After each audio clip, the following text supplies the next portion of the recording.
So, all right. So my name is Matthew King, and most of you know me as the CMIO of Central Regional Hospital.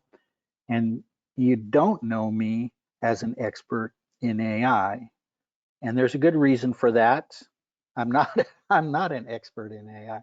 In fact, probably most people listening know at least as much and probably more than I do.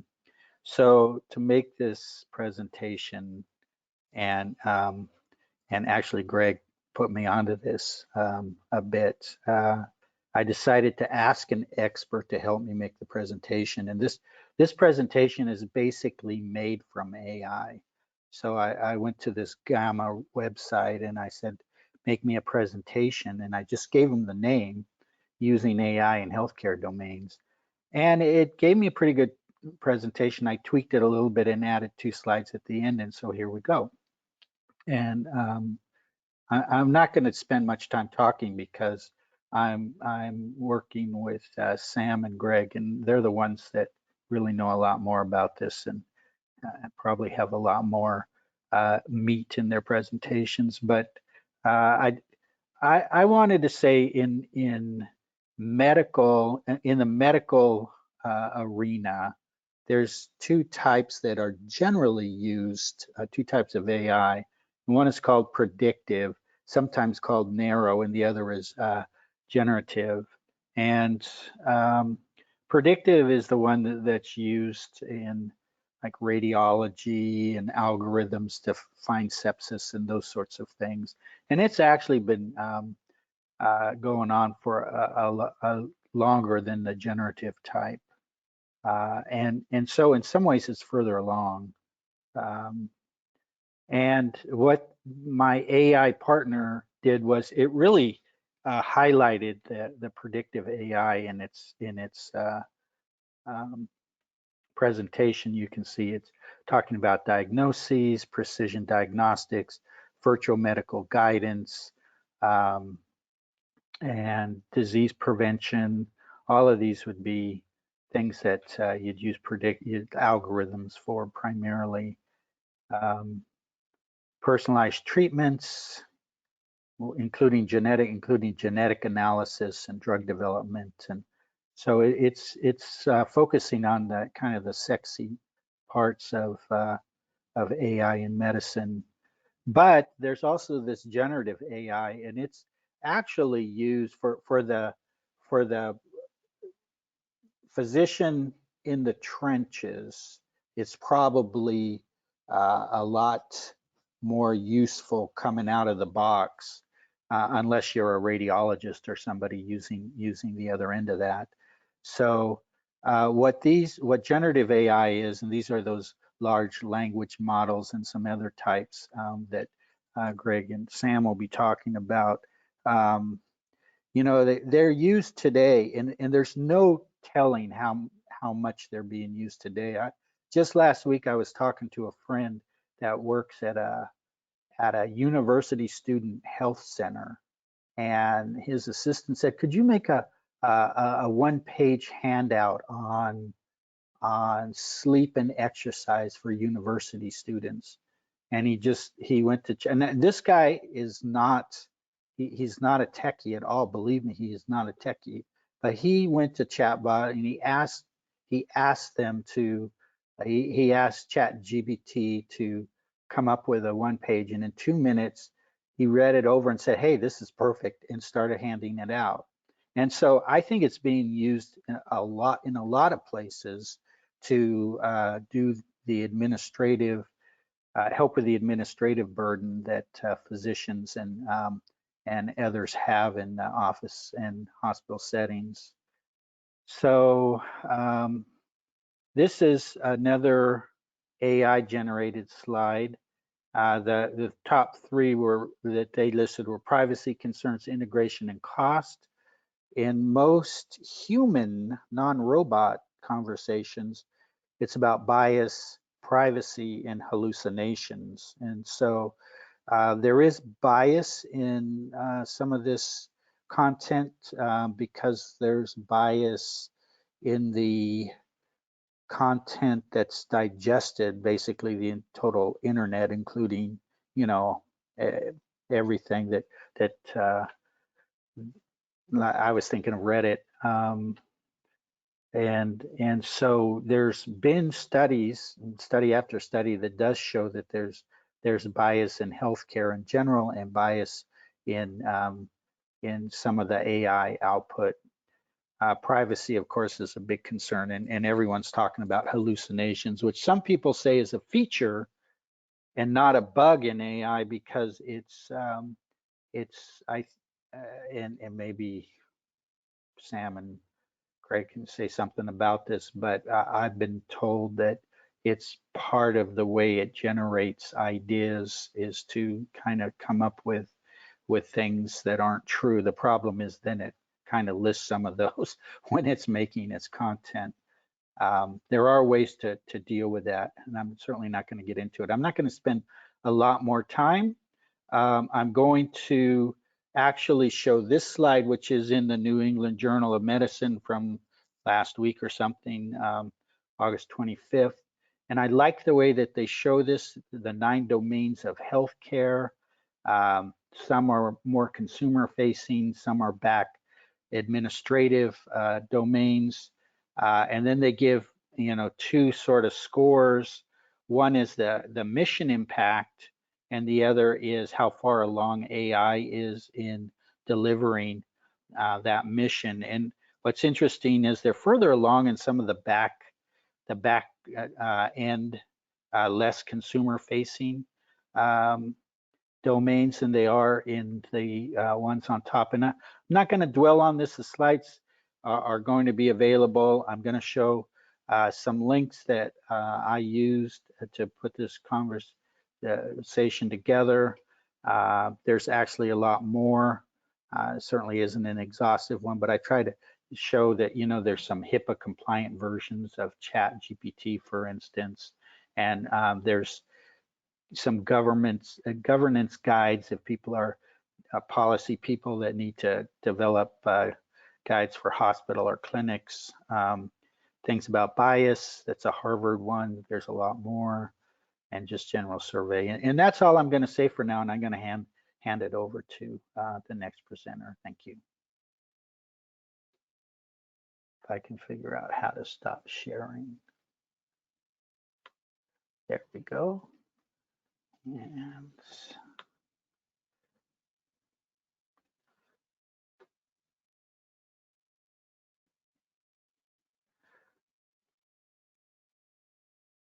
so, Craig, I think you're up. No, I think it's Sam, isn't it? Sam, are you around? I'm around. I wasn't sure what order we're doing it in. That's fine. I'm happy to do it. Yeah. Let's get started. So let me just put on my headset so that you get better audio, and then we'll get started. Leave it off so I can hear you. Oh, George wants to hear. Okay. All right. So We're carpooling here. we're carpooling. Saving bandwidth. All right. Sounds good. So I'll go ahead and talk. Is my audio good? Is the mic good for so far? Yeah. Yeah, Okay. sounds Yes, great. it is. It's very All good, right. Sam. All right, sounds good. So let's go ahead, and I will go ahead and let's see, slideshow, start from first. Okay, let's see if we could share.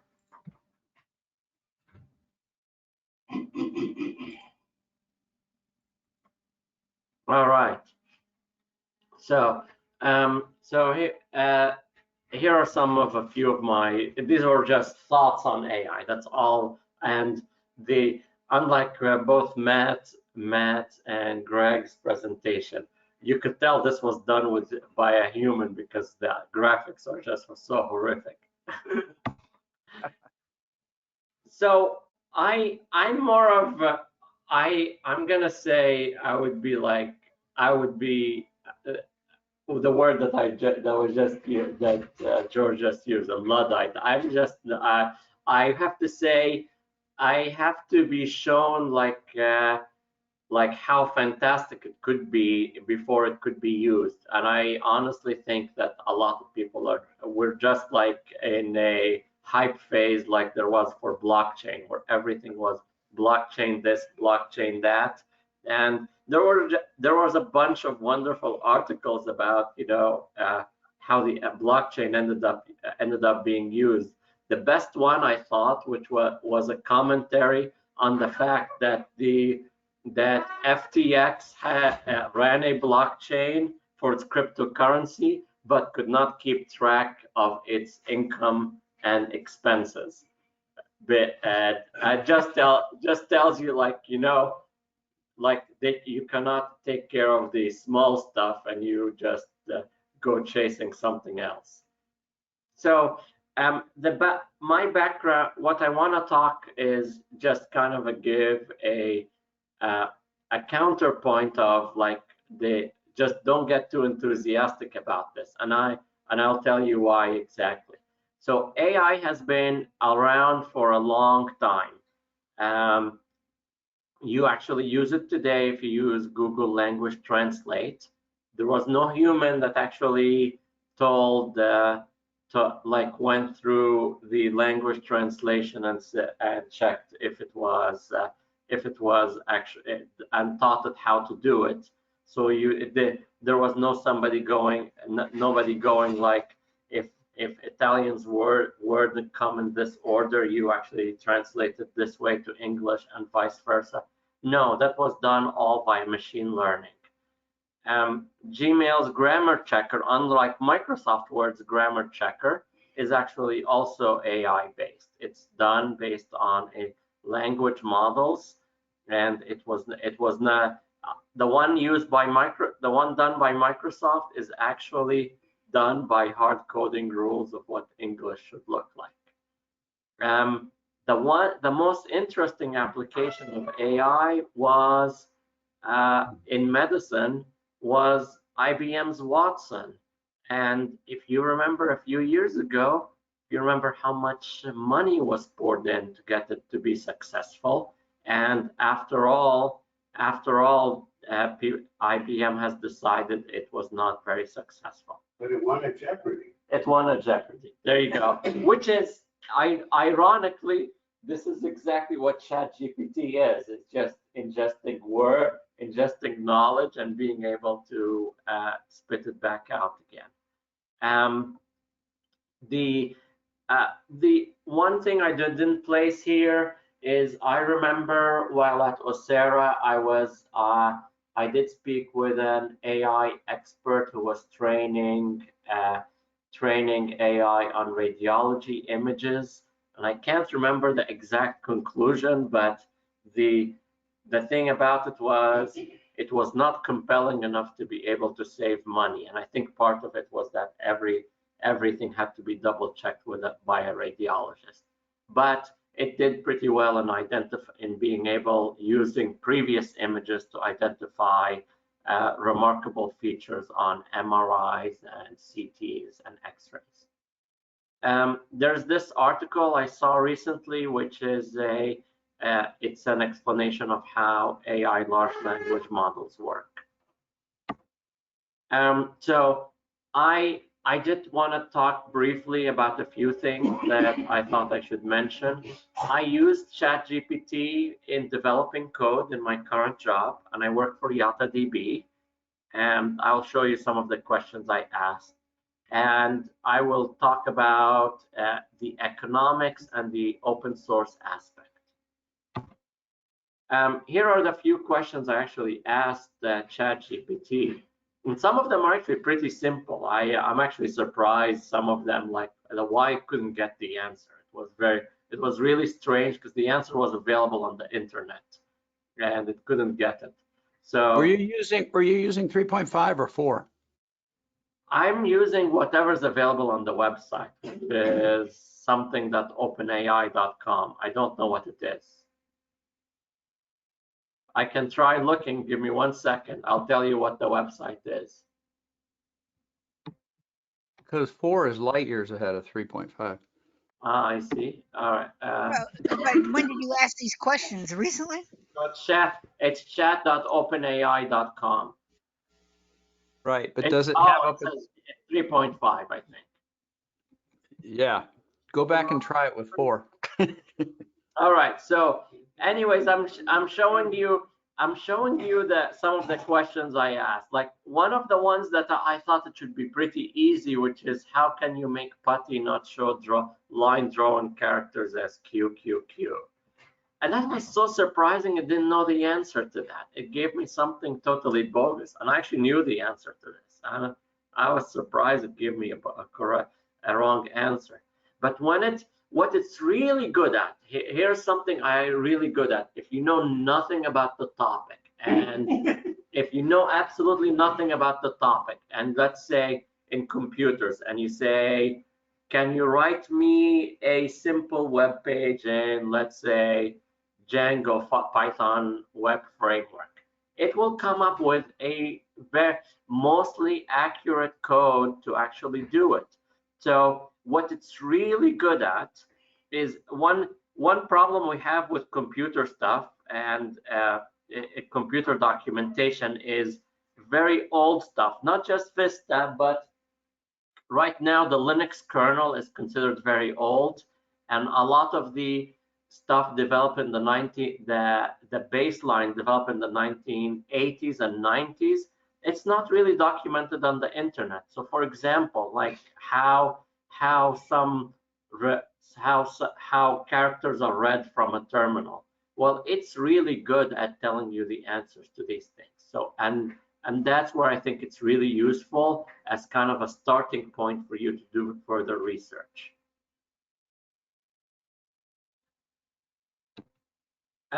So I wanted to talk about search engine economics. I remember hearing this quoted on a podcast I listened to, so I'm going to read it out loud because I think it's really important.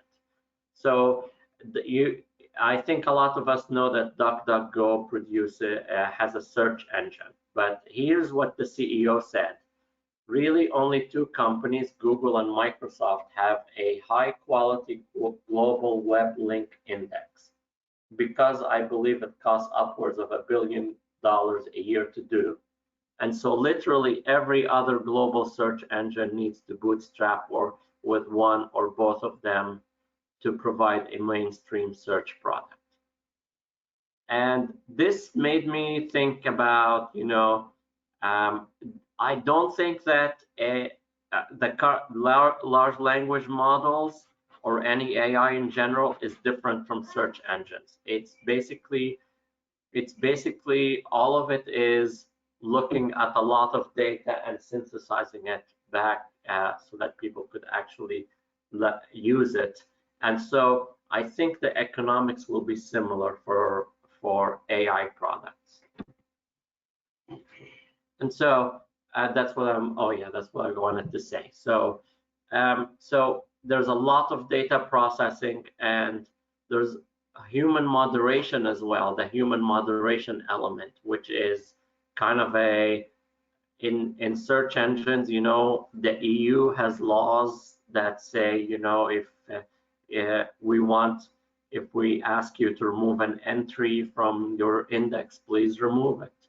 And that requires a human to do, or something semi-automated, at least to like approve the request, but probably it requires a human. And so it seems to me economically that only players with lots of data and human staff will be able to offer AI solutions.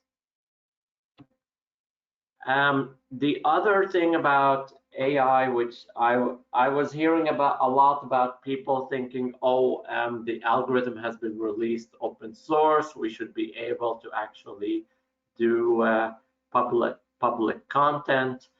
I am personally not optimistic about public content unless it's government based or it has a good economic model. We have good examples of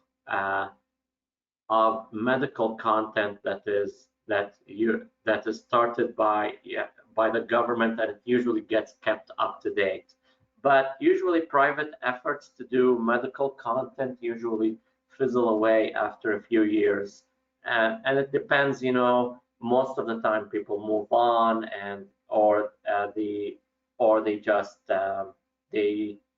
usually it might be a graduate student in a university and they graduate and they have to go on to do the next thing. So these are kind of my remarks at this point.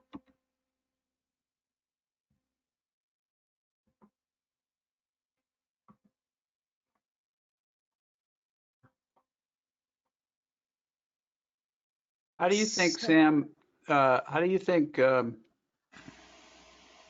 this compares to Linux?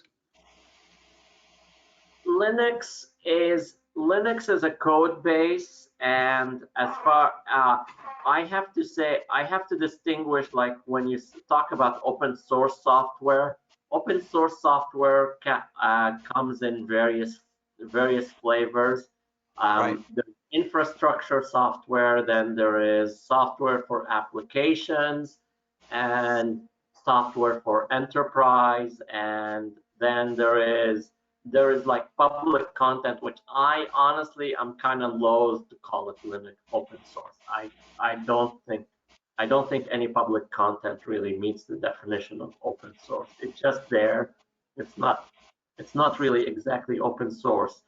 And each of these pieces of open source has its own economics. In general, I've seen open source succeed in infrastructure applications where there is a commitment to be able to share code and reuse it.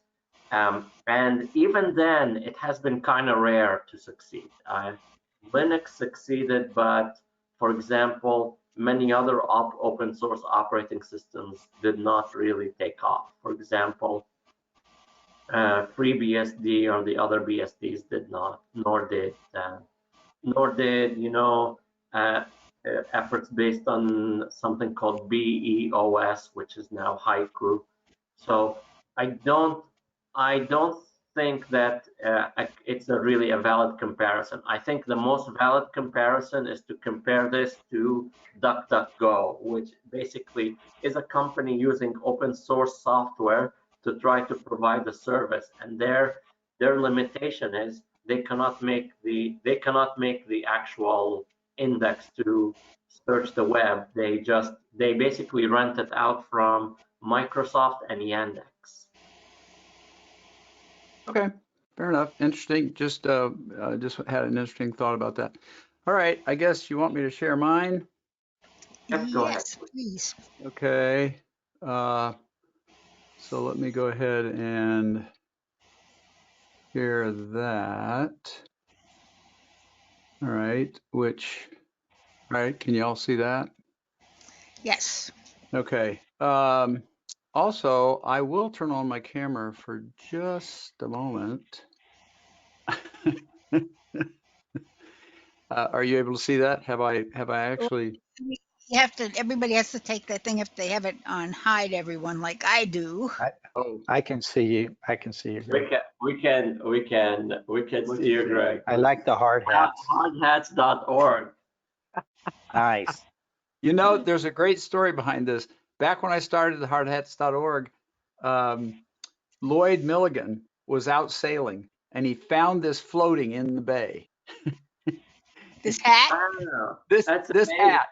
He found this hat floating in the bay, so he labeled it and sent it to me, and it's a prized collection.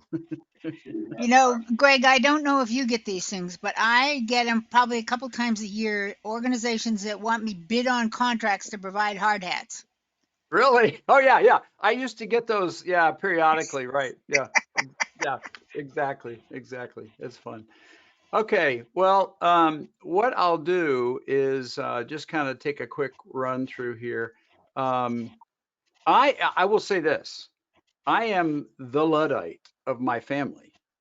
They all had large flat screen TVs before me, and they had, my kids just, the younger generation just really flocks to this stuff. And for me, I was just kind of dragging my heels. But in this, I really am way ahead of my kids, and they actually are recoiling and are afraid of it. But anyway, so let's take a look. So AI for VistA. I too used the Gamma product as just a chance to play with something that's a little AI driven, and it was fun to be able to, you know. And of course, it's in many ways it's kind of like any preparation product for a slideshow. It's got its features, but when you, as Matt used it to initially populate it, that was where it was kind of interesting. Anyway, I think generative AI holds a lot of promise for what's going on. I think we have to look at this as it's 1990. Well, it's like 1994. Okay, and and the net is starting to get some steam. And so I just think that's where we have to think about that as to where we are, because there, and the gold rush is on. Only it took from 95 to like 99 to ramp to insanity. Nowadays, everything ramps to insanity in weeks. So the time frame is going to be compressed. I know that, and I know you do, because if any of you have been paying attention to what's happening, in the field, it's, you get newsletters, and every week there's something new. There's something new. There's something new. You can't keep up with it. Anyway, open source models. I think there is great potential for open source models, especially when you have companies like Meta and Anthropic and other large organizations that are, well, Meta particularly, but and others are going to be sharing. I don't know how Google will eventually. I don't know. There was apparently a quote internal memo released inside of Google where they said the open source models are a huge threat. That was a long time ago. I mean, in this era, a long time ago, a couple of years ago, I think 2 or 3 years ago, and they just well, actually, it was when OpenAI. It was just a couple of years ago. It was when OpenAI burst onto the scenes, and with ChatGPT, and there was mayhem internally, and they were rushing around trying. They released BART a little too early, perhaps.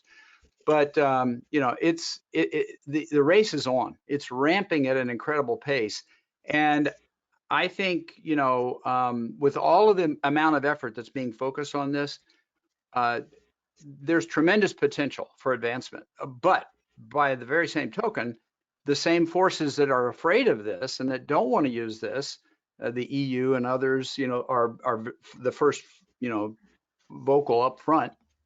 Are going to be fighting it. So there's going to be a battle over all of this. But if you have an open source model that you can host yourself, then privacy is to me the big benefit. And that point number 2 here is that, to me, is like the reason that you would want to at least begin to experiment with open source models for that very reason.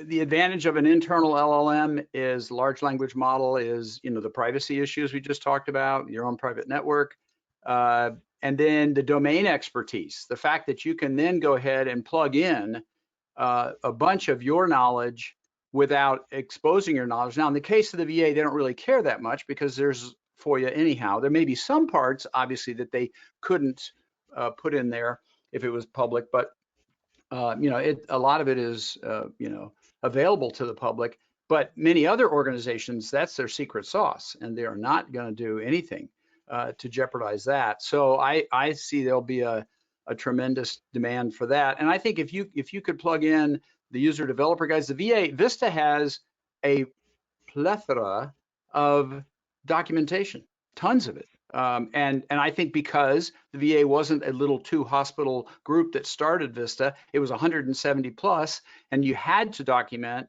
to try to keep control of this thing.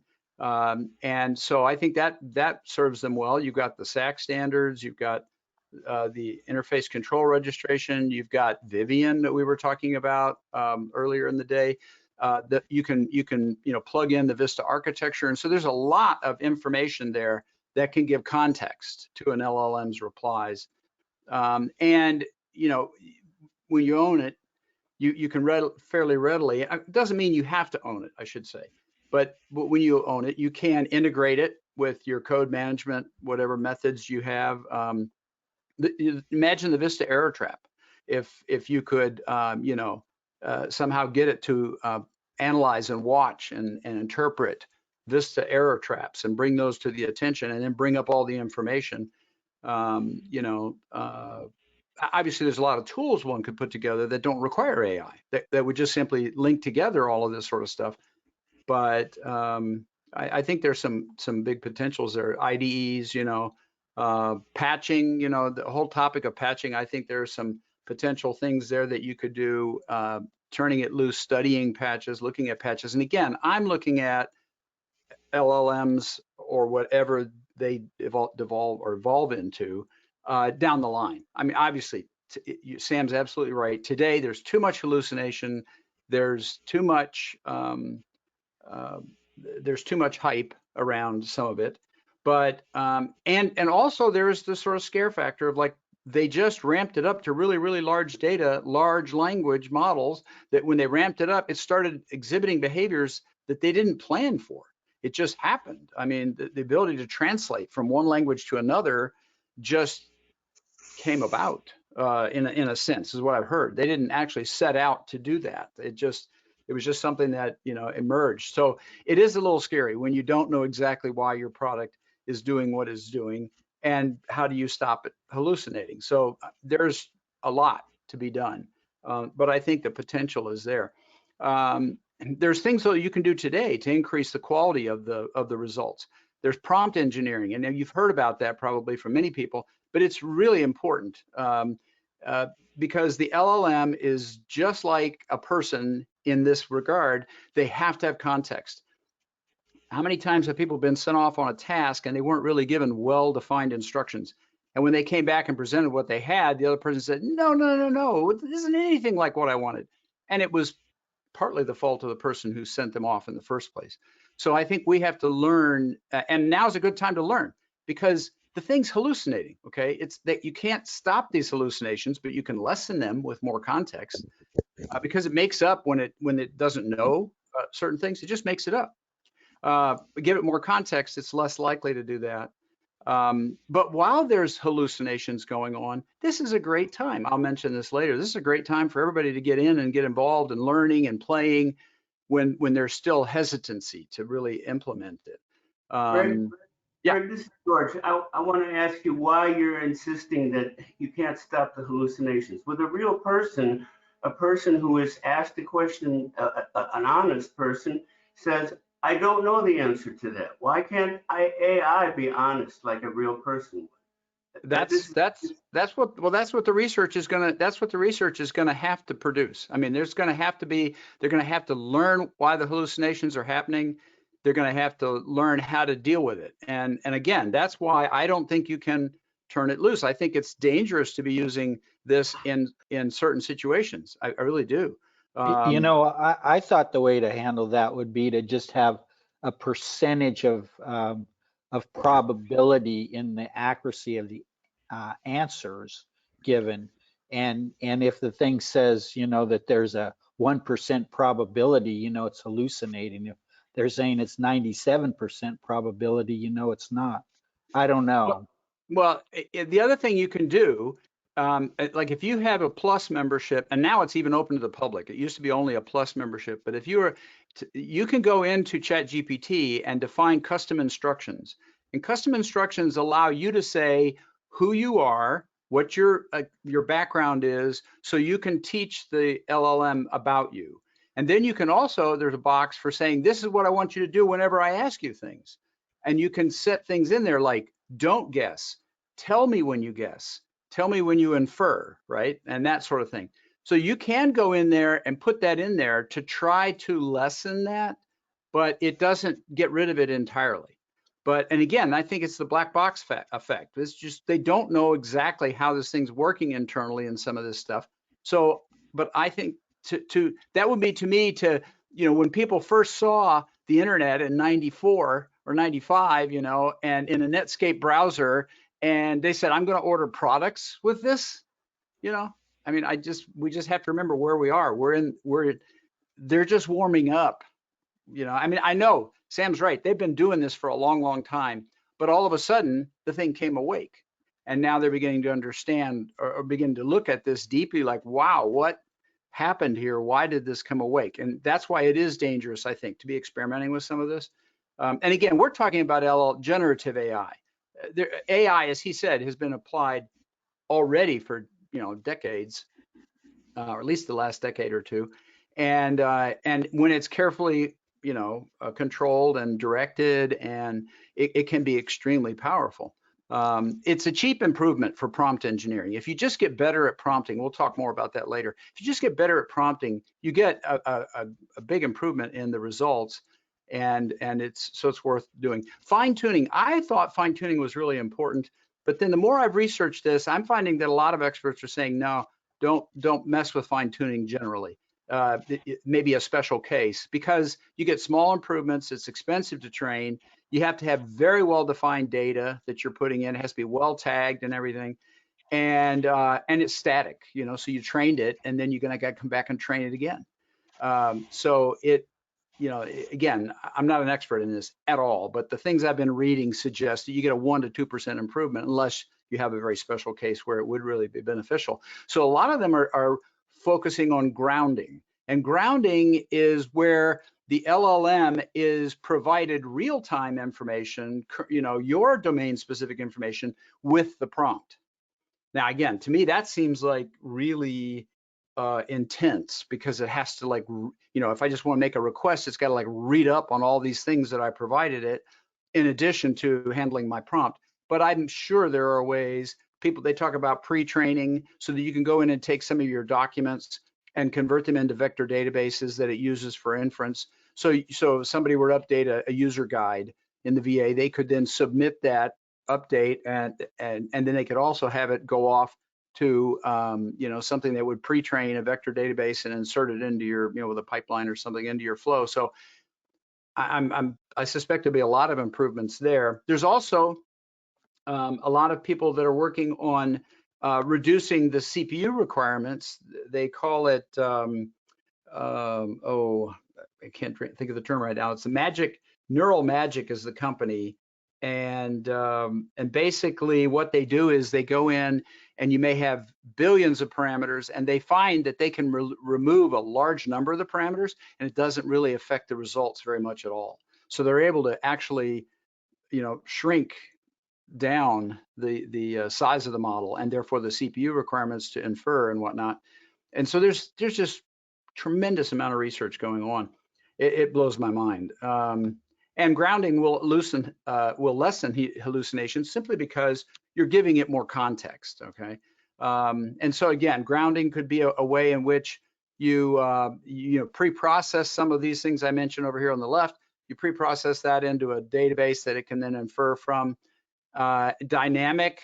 So I would look at dynamic as, you know, let's say you're looking at the error trap, and so you have it pull up the code and then actually submit the code as part of the prompt, so that it has to study that and, you know, and infer from that.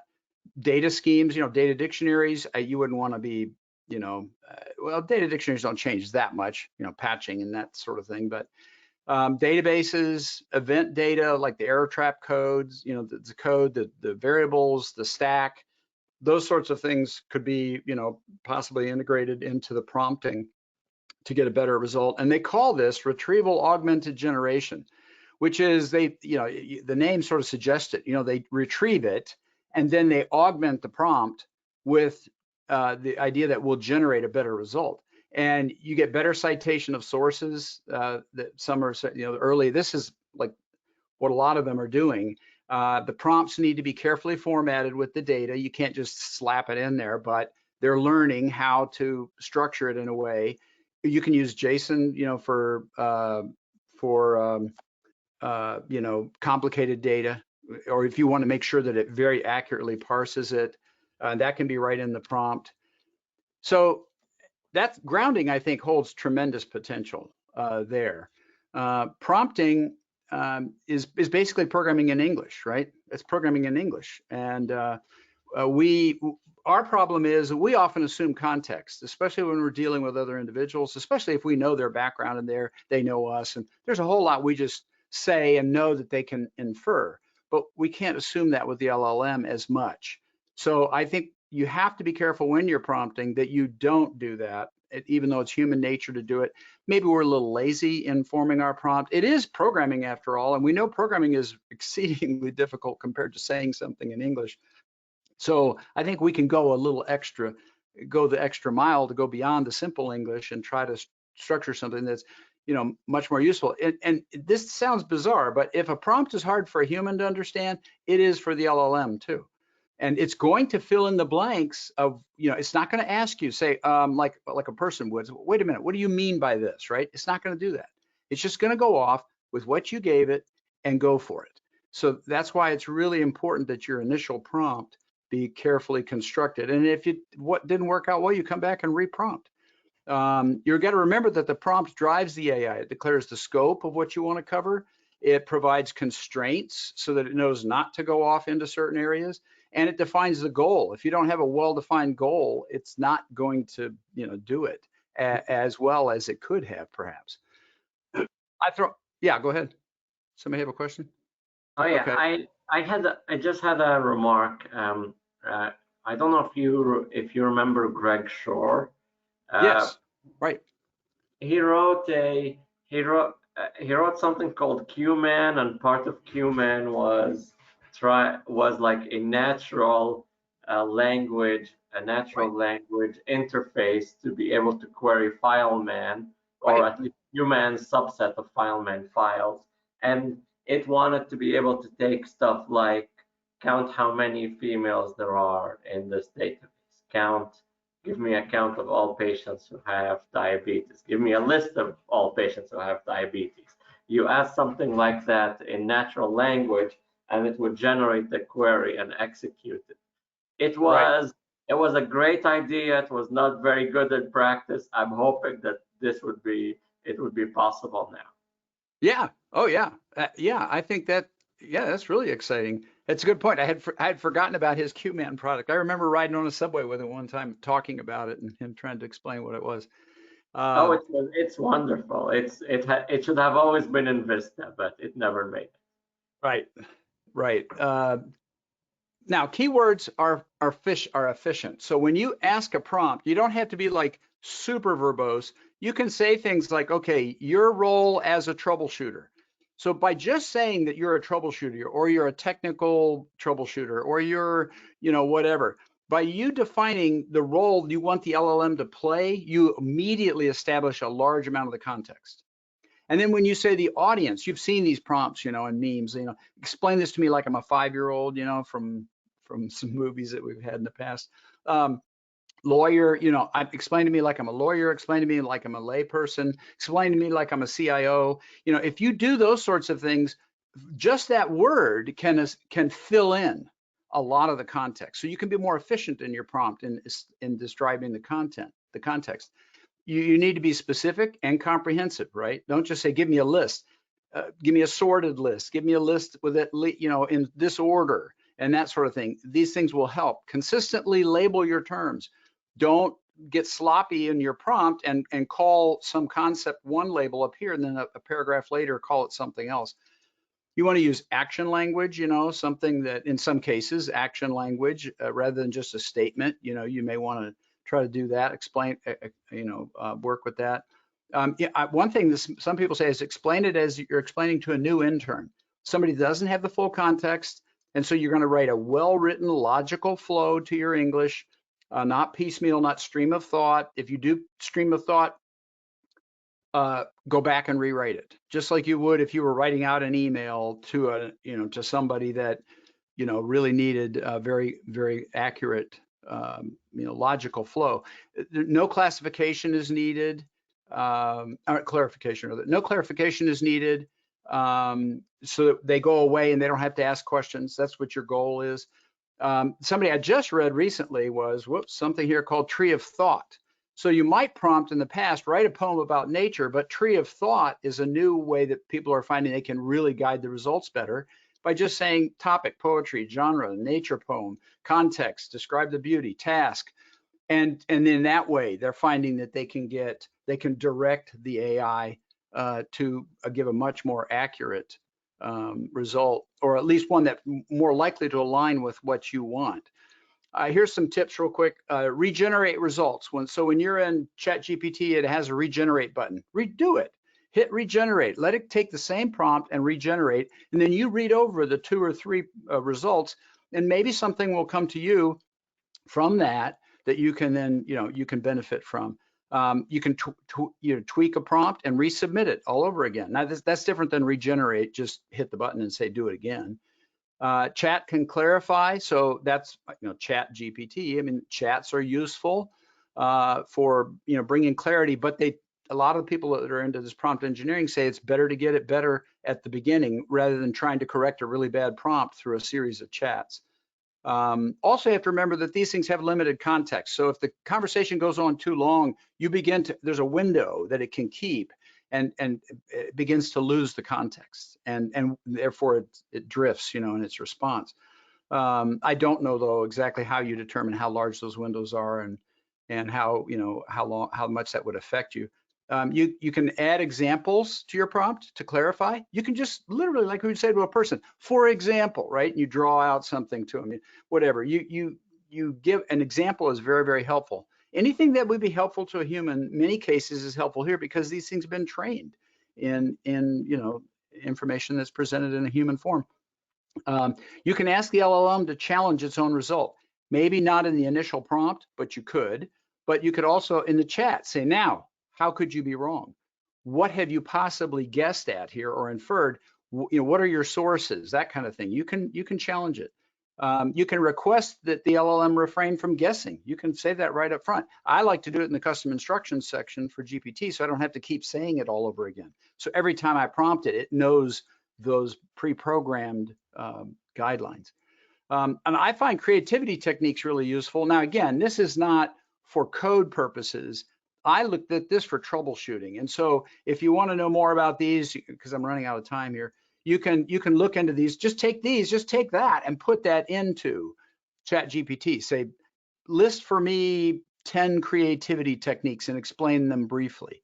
And you'll get a bunch of these. And they're all methods that will force people out of just a rote, incremental, typical response. These things are designed to make you break out of the mold, and that will help, when we get to this section later here. So I'd love to talk about those creativity techniques, but I don't have time. So I think you can see a possible use of some of this very quickly is in say support situations. VistA, 40 years of accumulated changes. The people doing a lot of this work, they're not senior developers. It's very hard for them to follow the deep mumps code. They need just-in-time information. Literally, you pull in the context. This is something blew up in the background in Task Manager. And so pull in information about Task Manager that could be there to help in inferring what may have gone wrong. Many applications that interact, Vivian shows us that. Hundreds of patches, we know that. Need for tireless. So I think what you need is a tireless sounding board. A lot of times when you get stuck somewhere, you grab somebody, right? Bring them in and say, hey, let's do this. Let's work on that. But they don't have time to just stay with you forever and run all kinds of scenarios. But the LLM does, and it never gets cranky, never gets ornery, unless you ask it to in your custom instructions. You can make it, argumentative.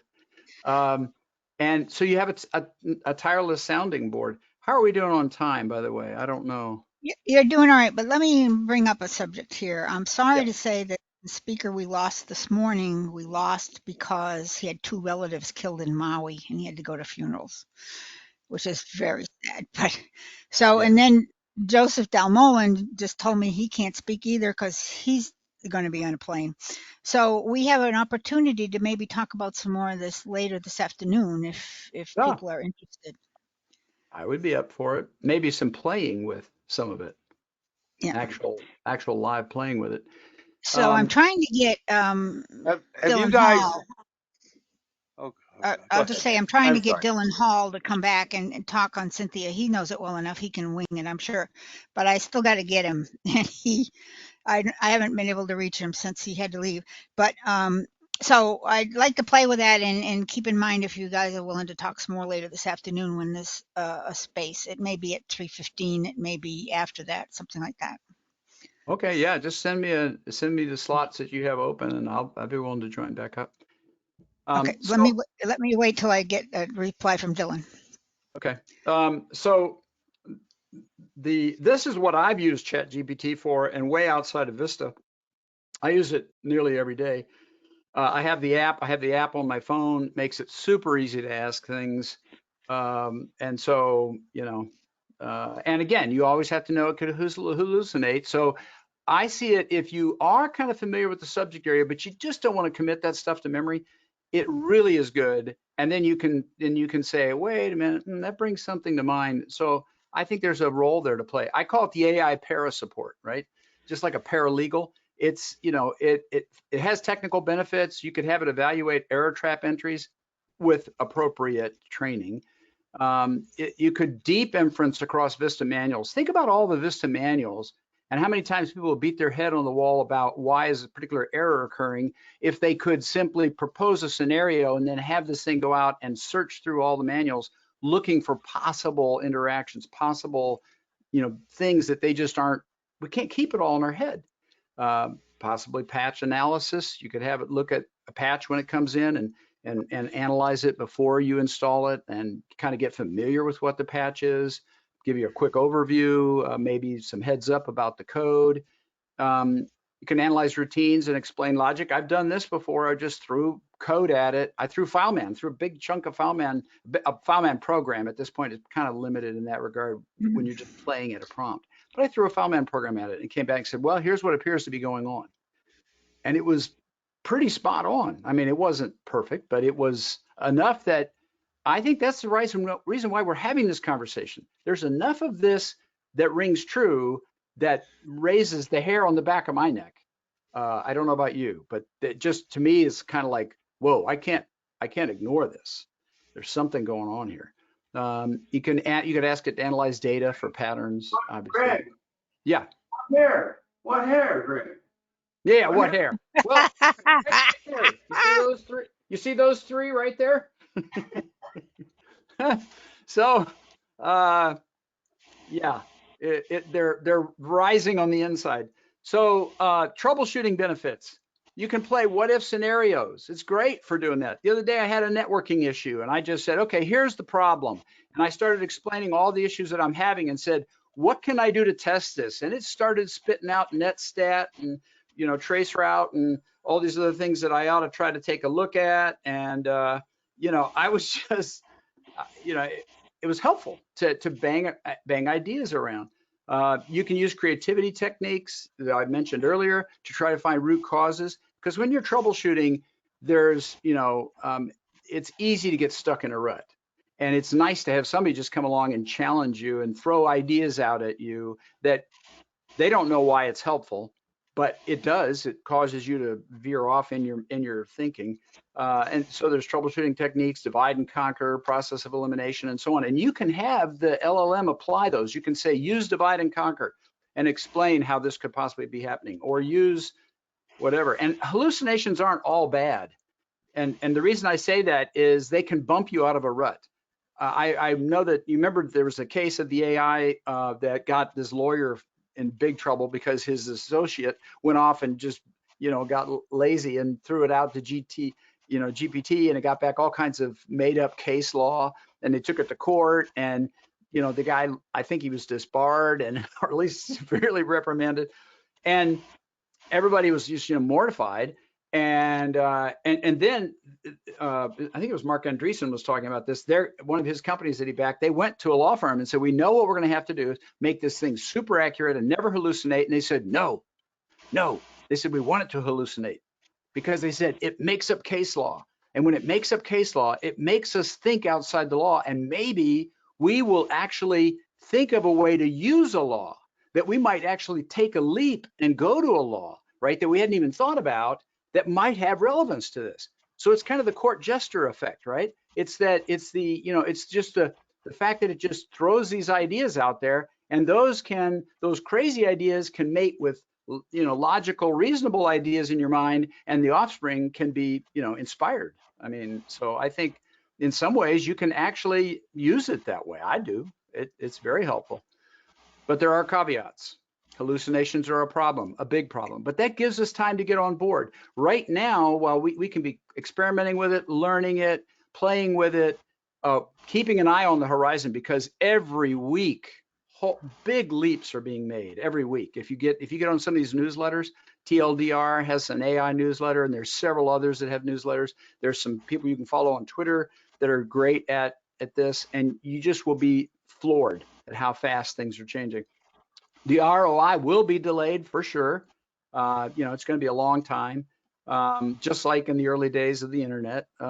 Postponing exploration, I think, risks putting you seriously behind, right? You can't postpone looking at it just because it's not ready yet, but you can't commit too early, or you're going to risk obsolescence. You're going to lock into somebody, like fine tuning. You might have set up this big operation and put, you know, millions of dollars into this fine tuning effort, only to discover that after other people play with it, they only get a 1 to 2% improvement. Whereas, you know, if you spent time using the RAG method, right, the retrieval and augmentation method, that they're seeing big leaps. So, you know, we don't want to jump in too with both feet. Just test the water. But I think helping people adjust to AI is too an interesting thing, because people have rumors. There are people, you know, I mentioned in a class, maybe you know, I've had it analyze some code. If we come back later today, I can show you an example of where I had it take an assignment I give my students to do in a month's class, and it's got a bunch of fill in the blanks. It filled them all in. It didn't do perfect. There's a couple of things didn't get quite right, but it was syntactically correct. And I didn't even tell it what it was trying to do. It told me what the program was trying to do, and then filled in the blanks from there. So I think it's important to talk to people about rumors they may be, you know, hearing, or secret fears they have about, you know, this thing's going to replace me or whatever. I think people need to be put at ease with it, and not just get comfortable with it, and eventually that could turn into welcoming. Two that I've used primarily are ChatGPT and Claude, and they're very different in their capabilities, and so I just use them for different reasons. The future prospects and developments, I think, are amazing. I just think, you know, the collaboration that's going on right now is astonishing, and the advancements. And it's not like Sam said, this is not a new science. They've been doing this for a long time, decades, many decades, but it all of a sudden has just come alive, and they've, you know, and so there's going to be advancements in deep learning, and I'm wondering how many eventually, when you leverage this, could an AI help make progress on these AI developments, such that the AI, if it's working on biology, and these are neural networks, could it possibly have insights into ways to make better models, run faster and cheaper, and so on? So, I mean, they've got AI on the edge. They're building AI into small little cameras that you just stick up somewhere. They don't have a lot of power. How do they do this, right? My Sony camera can keep an eye focus, and you can turn around and turn your face back around, and immediately locks on your eye at a high frame rate. So we know there's huge possibilities. There's some resource links that I had in there. So that's what I had planned to do in my prepared portion. I had a browser brought up here. I was going to play with it a little bit, but I think we're kind of running out of time. So yeah, we need to have a half hour to run into the refrigerator. Okay. So I'll keep you posted. Okay. I'm waiting for replies from Dylan Hall, and maybe moving another speaker, some other things, but I'll keep you posted. But try and keep in mind, I'll probably ask you to come back this afternoon. Okay, cool. I like George Timpson's quote. I'll read it. Stuart Russell, in a New York Times interview, said, where can I use this in my organization? I say, anywhere you currently use a psychotic 6-year-old who lives in a fantasy world, sure to go ahead. Sure, go ahead and replace that 6-year-old with a large language model. Just put on your hard hats. Incoming. Yeah.